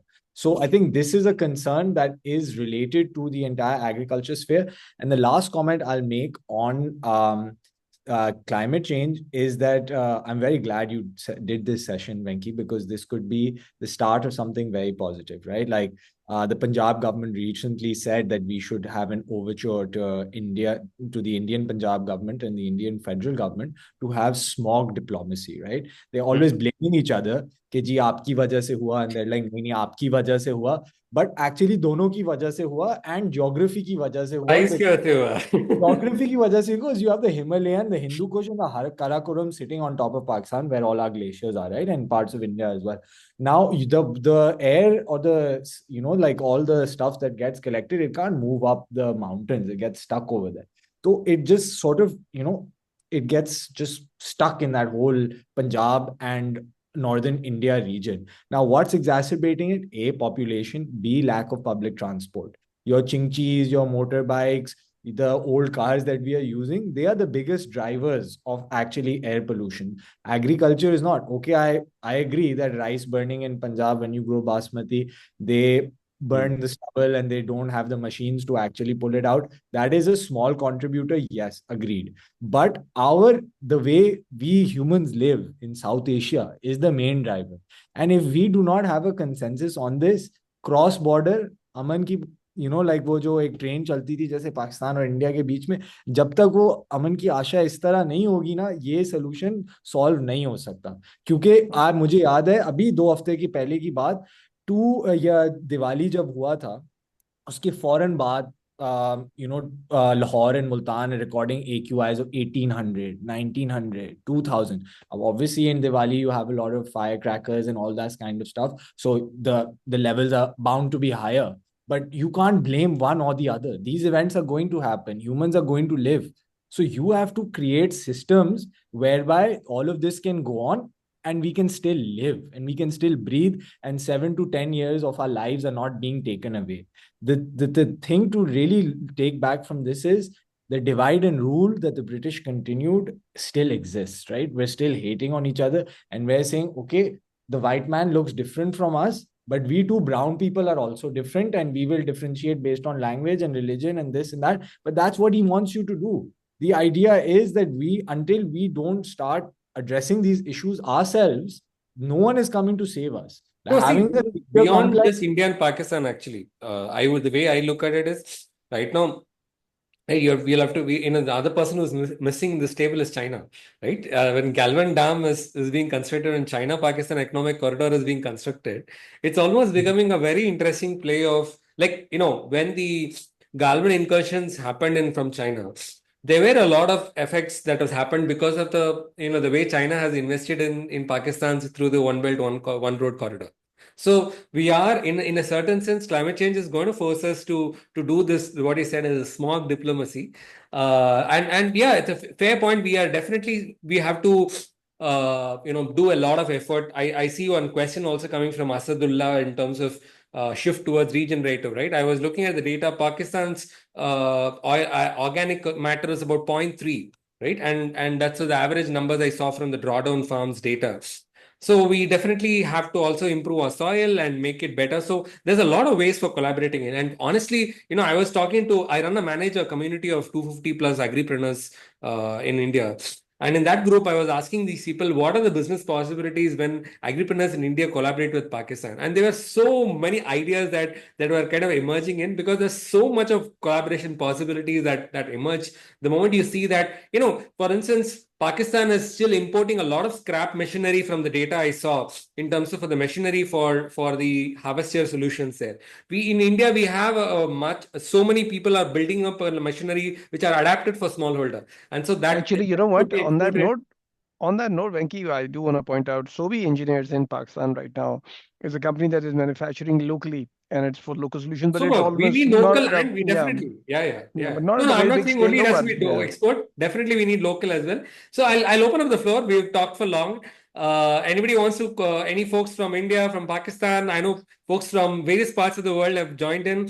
Some of my friends are here. I see Rahul Rai from Incofin. I see Dinesh Kar. I see a lot of common familiar faces here. I see Indranil from Syngenta. So do feel free to chime in and ask your questions and yeah. just one small addition I Yeah, wanted to please, make on the climate change one. I believe we talked about it earlier as well. The Acumen fund, climate change fund, $90 million. I think that's going to make a big change if it is deployed properly in Pakistan. So I just wanted to put it out there. It's not all bleak. I think there is some light at the end of the tunnel there. Yeah, please. Yeah, we definitely need green capital and transition capital. So yes. Yes, Asan, please go ahead with your question. Please stick to your question, please. Because we have less time and we want to make more questions from people. I guess Yeah, Tavish has hi. to. Yeah. Thank you very much. Thank you very much. So my question is, I am from Karachi and I don't have background of agriculture, but I'm quite interested in it, and I have a piece of land which is lying vacant for almost a decade, and I don't have an idea where to begin. So what would you suggest people like me doing? I can take that. Yeah, please go ahead. So I think the first things that you have to do, of course, is to get soil tested, get a water test, and also understand what crops are happening around it. And usually a land which is not cultivated for like so many years, there is a certain number of years, or there is a process that you have to go through to make that the soil you have to enable the soil so that it can grow other things. But yeah, I mean, happy to help you offline also, because there are a lot of my friends who have these lands, and they keep, like pushing into me, and they're saying, how do we get, like started? But I think so again, you have to get you have to get a scientific understanding of the land, and then you can start to see what options do you have. So if we can start up a WhatsApp group on this and get it going. So I think because I know a lot of people who would be interested in that, and I belong to one of the largest business communities in Karachi. So I think it would be really helpful in diverting investments over there, provided there is ROI. So I would love to see something happening between us on that front. Certainly, there's also a Park Agritech group that you can join for more information. I think if Venki, if you could, do we have the screenshot of that infographic, or Sadbhai, if you have it, we should just pull that up. Just so I'll all, actually just plug in my number on the chat oh here. yeah, So so if you somebody guys wants can to reach reach out out to to me, Saad Rahman, and he will add you to the Park Agritech group. The only thing you'll have to do is introduce yourself and your agritech aspirations. You can do as little or as much as you want, but the idea is there's over 300 agritech practitioners. There's founders, there's farmers, there's people in imports, machinery, all types of people, and actually it's 400 now, Sharad. 400, my bad. And Yeah, part of that is our collaboration with Venki also started because we're so connected on that group, and we've had these exchanges. So it's been really fundamental to know what's happening in the space, also meet new people who are coming into the space, but understand how we can set up this ecosystem. So I believe Mr. Khizr Pasha also left a comment, so I've also addressed it, and Saadbhai's added his number. You can add him and message him on So WhatsApp. we must actually create a cross-border group. We should. I can create the South Asia Agritech ecosystem, folks, and bring in people from India and Pakistan to in one group, and we could. I can add you to the agripreneurs group. Some of you guys who are actually in the ecosystem, so that we can foster some more collaborative opportunities here. I'm sure. Venki, I think you should follow up with your agripreneurs 250 people group and say, who would be down to join the, this South Asia group, because we have interest from Pakistan. Sure. We can very well do that. Those people that are seriously interested, like ऐसे ही होता है ना, like you start talking and then you have these conversations. And, let me tell you, even now with no official trade trials, trade is still on. I was looking at data for soybean meal, and India is the second largest provider of soybean meal to Pakistan via Dubai. So if people are saying that trade is not happening, it's still happening. It's just, under the covers sort of. Yeah. कोई मसला नहीं है, Dubai से राउट होती है। हाँ, वो वही ना, से- दुबई और ओमान से राउट हो रहा है। तो I mean Maharashtra feed is coming as number 3 exporter to Pakistan in like the whole year or whole calendar year. So just No, there's a lot of offline barter trade that's still going on the ground. I exactly. hear this from a lot of friends in the ecosystem who are exporters there, that offline barter both abhi bhi chalta hai. So yeah, Imran Sheikh, you have a question? Yes, Imran.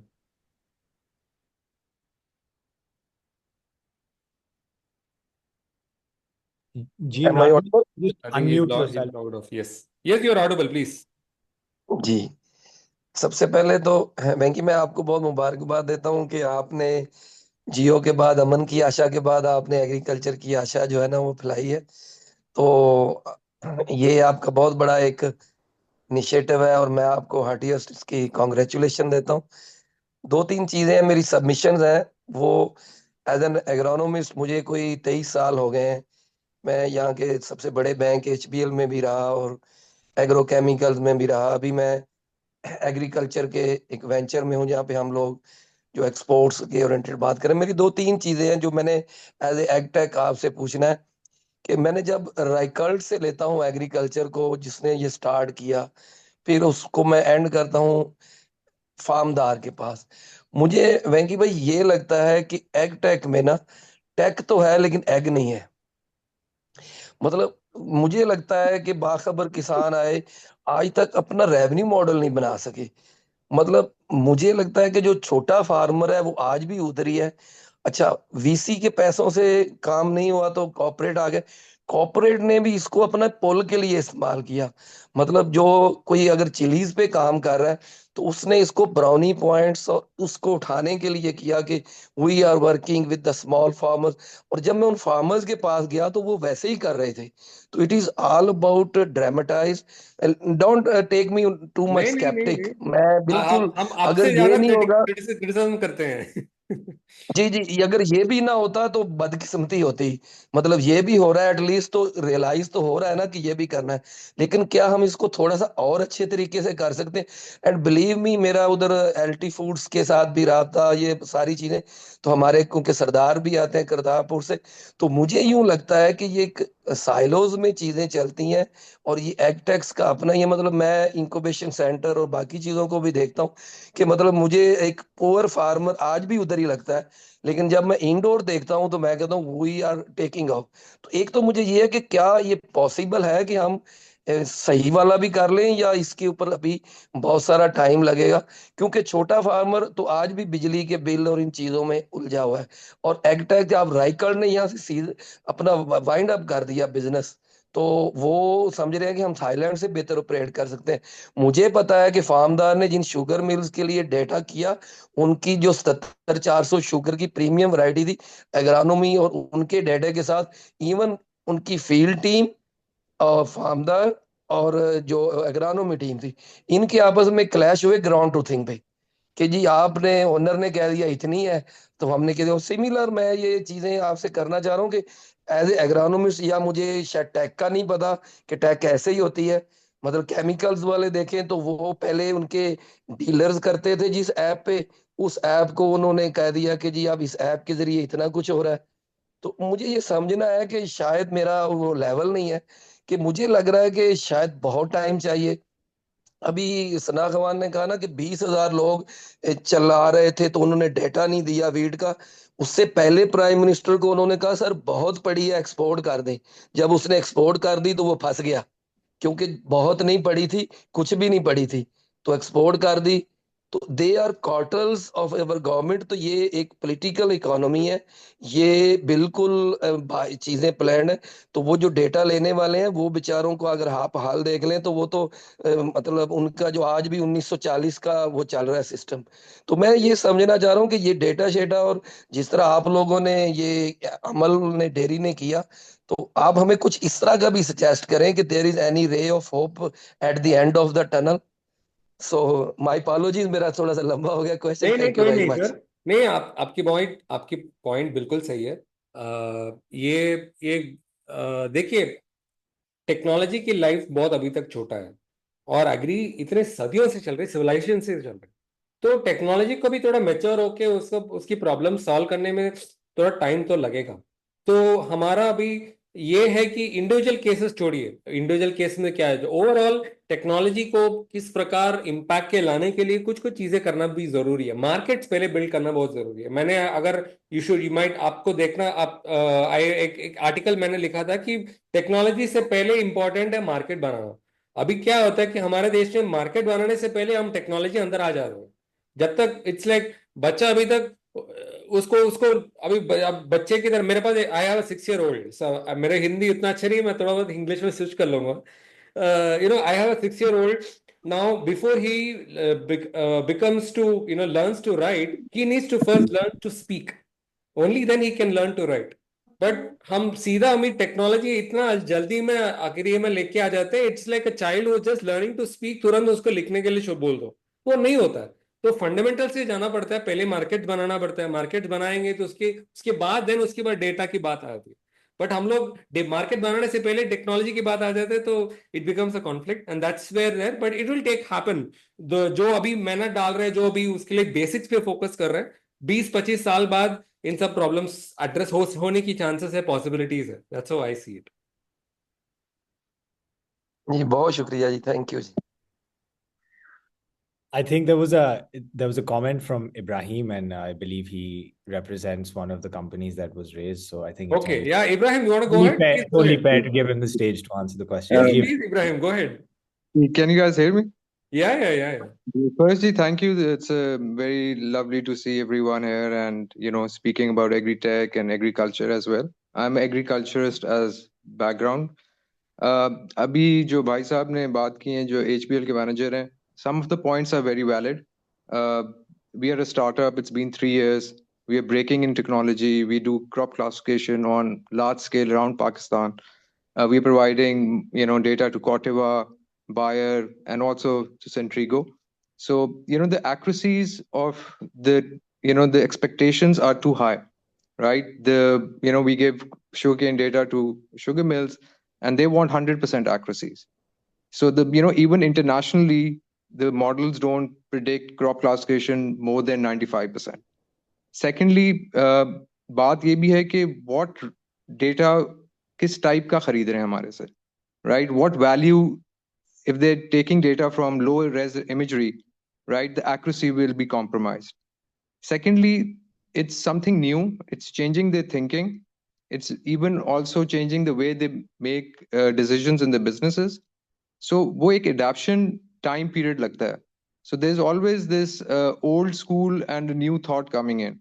So that change needs time, and we are getting a lot of positive response from like companies like FFC, which is like one of the largest fertilizer sector, जो basically technology लेके जा रही है बड़े farmers पर, फिर वो छोटे पर जाएगी.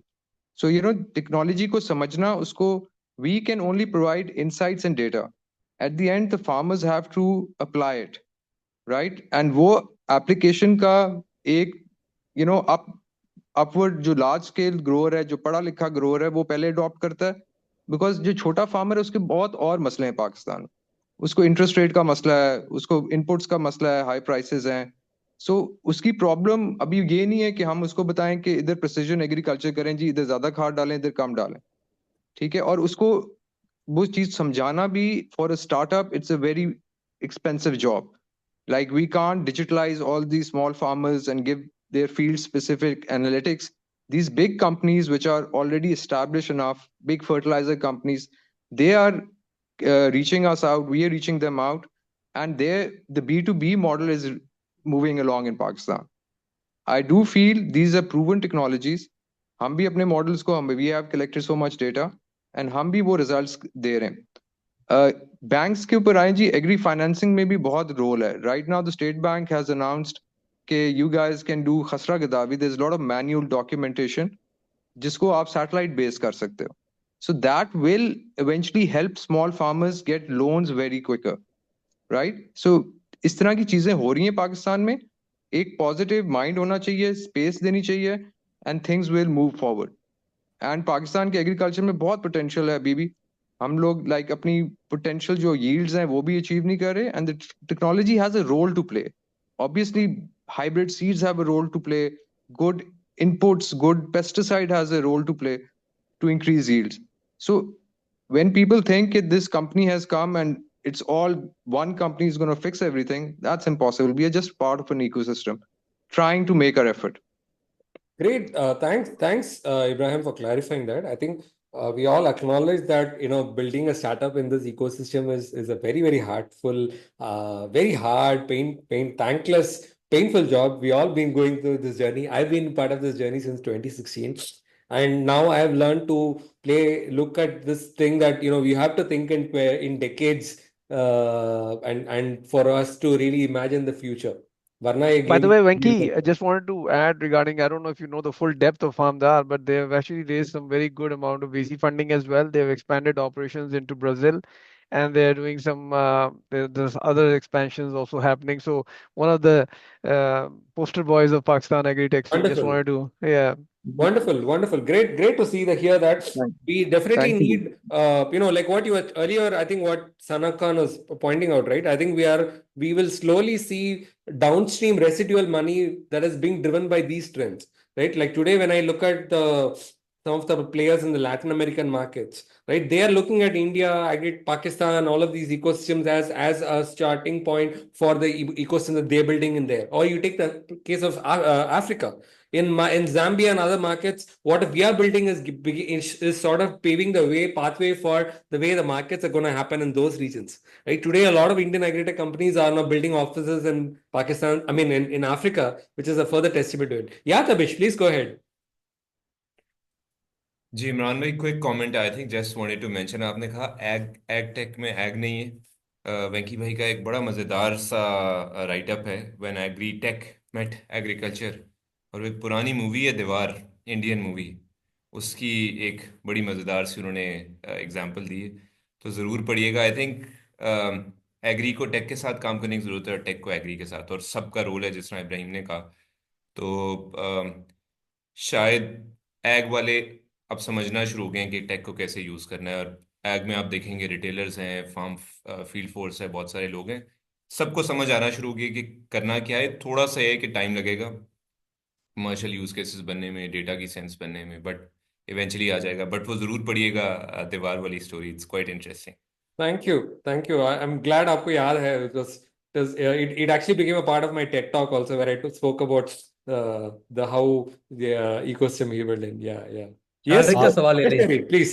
शारिक का सवाल है, बट बिफोर शारिक का वो सवाल। बायोटेक उसमें लिखा हुआ था उनकी प्रोफाइल फोटो में, मुझे एक बात याद आई कि there is a difference, and I think Venky we spoke about this in your global agritech 101 course, so I just want to bring this up over here. What people need to understand, especially in Pakistan, I think there's lack of clarity what agri-tech means. There's a difference between food tech and agri-tech. Agri-tech, as Venki defined it, or as the group defined it, was everything before the Godam.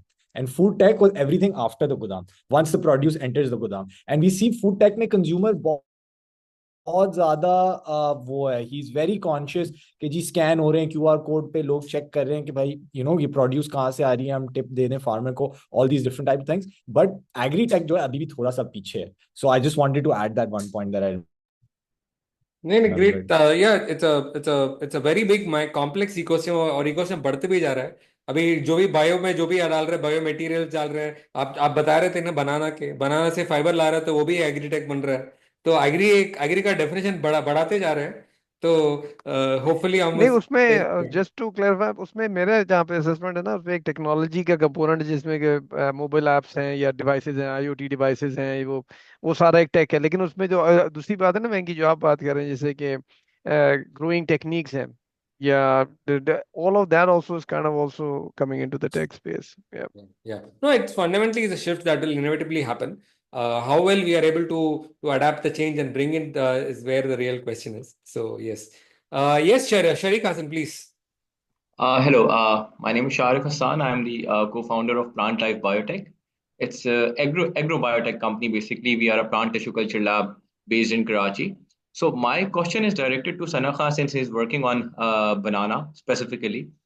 What do you see like the role of companies like Plant Life Biotech or plant tissue culture companies for the banana farmer in specifically in Sindh, provided कि हमारी जो plantation है, it's really old. Our yield is one of like on an average, if I would not say one of the lowest. And also the role of biocontrol and biopesticides in Pakistan, because I don't see कि इस sector में कोई बहुत ज्यादा काम हुआ है पाकिस्तान के अंदर. So this is my question. Yeah. Sure. The first thing that we have to understand is that banana as a sector is very much is off the radar. No, there is no like policy there. It's not in the news. It's not anywhere.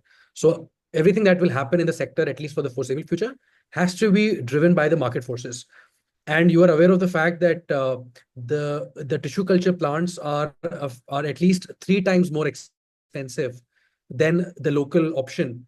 So I think as long as the price of a tissue culture plant, which by the way in India is significantly मतलब के cheaper than in Pakistan. So I think if that, unless the price reaches a point where the conversion starts to begin, because you also have to understand is that despite the fact that the plantation is old and the variety is outdated, the farmer is still getting a very reasonable economics out of it. So there is no incentive for him to move to a better variety unless because if he, let's say, if he was to move to a variety, only not only would he have to forgo, and we also know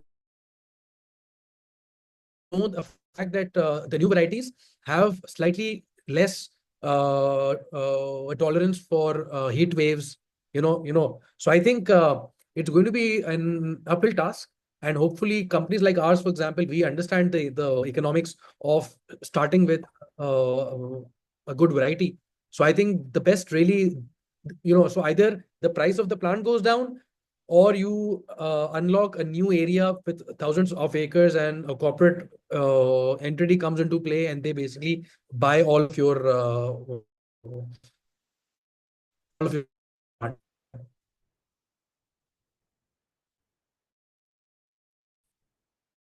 Okay. Thank you. Great. Any further more questions? All right. So we just have about 4 minutes. I think it's good to close on that note. We got a great set of questions, and I think I really love the passion in which every one of you spoke. It's a subject that that is very dear to all of us. Thanks first of all to Tabish for really being very quietly and listening in and taking the mantle of admin and also being responsible for bringing a lot of this to get together. Thank you so much. And also thanks to all the people who, Sanakwan, Saadbhai, Gasharib, thank you very much for really sharing your views in a very passionate way. I really loved your energies, and I hope that, in the time of climate change, there is going to be a lot more need for collaboration and cooperation. Right now, we are seeing, in India, we are seeing a lot of work going on in digital public infrastructure. I'm actually driving one of the projects in that, which is the Unified Agriculture Interface. There, we are actually looking at across G20 countries building a lot of digital public and agriculture infrastructure, which will help collaboration between different countries. And I hope to be working on some of those one day when we will build some of these cooperative technologies between India and Pakistan as well. On that optimistic note, thank you very much. May we all create better livelihood options for farmers, and maybe eat good food and live healthy lives. Thank you so much. Okay, Ji. Thank you so much. Thank you, Ji. Have a nice evening, Thank you, everyone. Thank Deep. you. Thank you. Take care.